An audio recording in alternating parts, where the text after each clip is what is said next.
Hello everyone, this is Reena Modi. I am going to start explain about the prokaryotic and eukaryotic cell. आंतरिक संरचना हम देख रहे हैं प्रोकैरियोटिक और यूकैरियोटिक कोशिका के बारे में।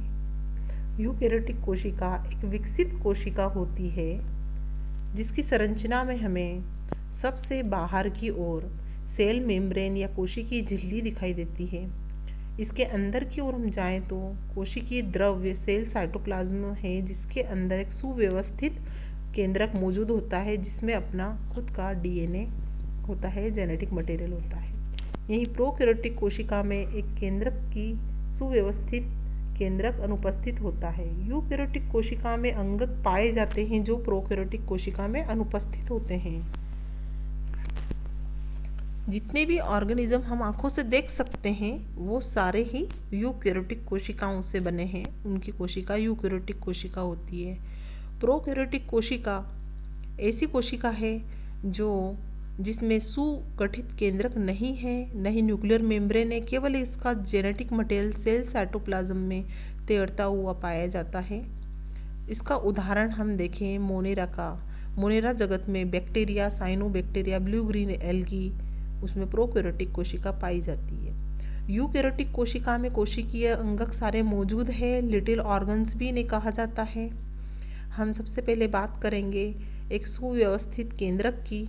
तो केंद्रक की संरचना में अगर हम केंद्रक के अंदर मूव करें तो केंद्र की संरचना में एक नेटवर्क पाया जाता है, क्रोमेटिन नेटवर्क या डीएनए हम कह सकते हैं। डीएनए केंद्रक के अंदर पाया जाता है। क्रोमेटिन नेटवर्क कोशिकी की अंतरावस्था में हमको ये दिखाई दे सकता है जब हम सेल डिवीज़न की स्टडी करते हैं। मेटाफेज अवस्था में जाकर ये संघनित हो जाते हैं, कंडेंस होकर क्रोमोसोम नाम की संरचना बनाते हैं जो हम उस अवस्था में देख सकते हैं। इसके अंदर है एक घनी संरचना, स्फेरिकल गोलाकार संरचना है जिसे कहते हैं न्यूक्लियोलस, जिससे राइबोसोम्स की उत्पत्ति हुई है। ये राइबोसोम्स न्यूक्लियर पोर से बाहर आकर एंडोप्लाज्मिक रेटिकुलम की सरफेस पर चिपक जाते हैं और इसे रफ बना देते हैं। इस प्रकार ये रफ एंडोप्लाज्मिक रेटिकुलम कहलाता है। जहाँ ये नहीं चिपकते वो सरफेस स्मूथ होती है, इसलिए वो स्मूथ एंडोप्लाज्मिक रेटिकुलम कहलाता है। प्रोटीन का जो संश्लेषण होता है वो राइबोसोम पर होता है। राइबोसोम प्रोटीन को बनाने वाली एक स्थान है जहाँ पर प्रोटीन का संश्लेषण होता है। तो रफ एंडोप्लाज्मिक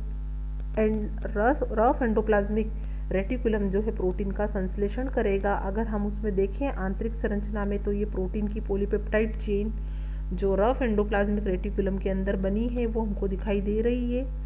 ये अब प्रोसेसिंग के लिए वेसिकल के थ्रू जाती है गोल्गी बॉडी के अंदर। ये वेसिकल जो है पुटिकाएँ, ये एंडोप्लाज्मिक रेटिकुलम से बनी हुई गोलाकार संरचना है जिसमें प्रोटीन पैक हो गया है। अब प्रोटीन जाएगा पैकेजिंग के लिए गोल्गी बॉडी में। गोल्गी बॉडी का प्रमुख काम होता है अणुओं की पैकेजिंग करना, सुव्यवस्थित करना, रूपांतरण करना या उसका कॉन्सेंट्रेशन या सांद्रण करना। यहाँ पे पैक हो गए हैं प्रोटीन की संरचना, या ये यहाँ पर आकर लिपिड का मॉलिक्यूल अगर जुड़ता है तो प्रोटीन लाइपोप्रोटीन संरचना बनाता है, या ग्लाइकोप्रोटीन अगर संरचना बननी है तो यहाँ पे ग्लूकोज का मॉलिक्यूल आकर जुड़ जाता है। यही हम बात करें प्लांट और एनिमल सेल की, तो प्लांट सेल में जो है एक लार्ज वैक्यूल पाई जाती है सेल साइटोप्लाज्म में, जो कि एनिमल सेल में एब्सेंट होती है। साथ ही अगला सेल ऑर्गेनल है लाइसोसोम्स, जो एक यूकैरियोटिक कोशिका में पाए जाने वाली संरचना, जिसमें डिफरेंट टाइप के एंजाइम्स होते हैं जो अपने अंदर आने वाले अणुओं को पचा लेते हैं, क्योंकि इसमें हाइड्रोलाइटिक एंजाइम्स है जो उन अणुओं को तोड़ देता है। बात करें माइटोकॉन्ड्रिया की, इसका प्रमुख कार्यस्थल है ये सेलुलर रेस्पायरेशन का, कोशिकीय श्वसन का। जितने भी ग्लूकोज के मॉलिक्यूल डाइजेशन के बाद में यहाँ पर कोशिका के अंदर जो उपस्थित होते हैं वो माइटोकॉन्ड्रिया में जाकर ऑक्सीडाइज्ड हो जाते हैं और एटीपी का निर्माण करते हैं। इसलिए इसे आंतरिक श्वसन भी कहा जाता है। कोशिका के अंदर जो होने वाला श्वसन माइटोकॉन्ड्रिया में होता है।